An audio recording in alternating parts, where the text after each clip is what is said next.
Nevertheless, bigyan natin kay CSM. And my topic is all about addition and subtraction of two numbers from a fraction.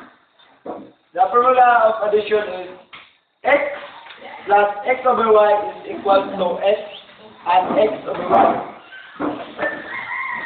It is the most simple topic that we will first to tackle this discussion. The example of addition is equal to 10 plus 2 over 5 is equal to 10, 2 over 5. Do you get class?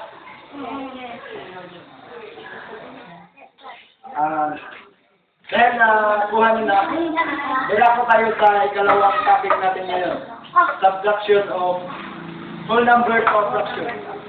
The formula is x minus x over y is equal to x minus 1 y over y minus x over y.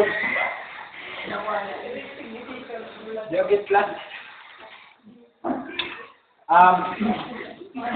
The example of subtraction of whole number to a fraction. 11 minus 9 over 10 is equal to 10, and 10 over 10 minus 9 over 10 is equal to 10 and 1 over 10.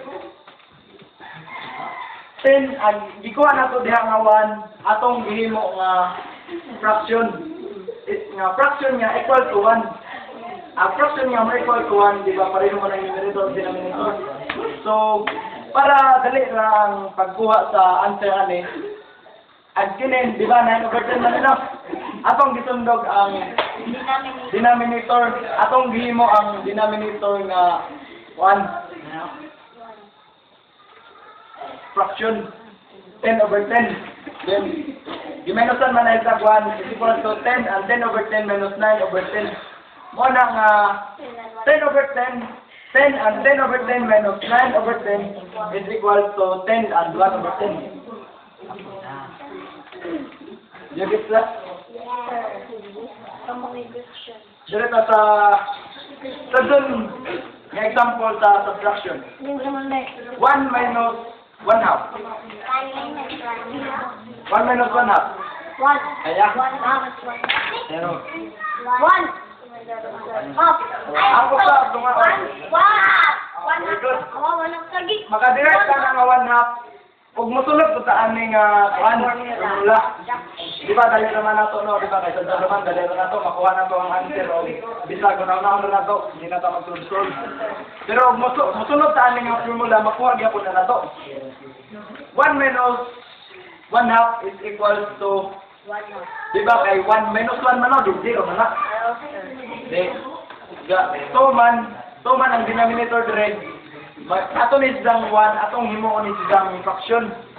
2 over 2. Kinamay mo isdang 2 over 2 minus 1 half. 1 is 2 over 2 minus 1 half. Then 2 over 2 minus 1 half is equal to 1 half.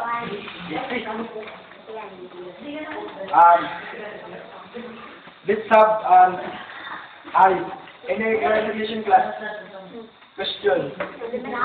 None? Ito ba? Sa subtraction? Asa man ang nadapit? Anak tulo. Kining tulo?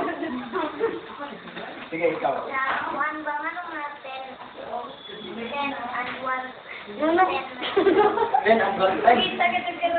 Nakuha din na itong 10 and 1 din, di ba? Mag-minus na fraction, di ba? Na ito, pero naman na ito ang denominator. Then we write first the denominator.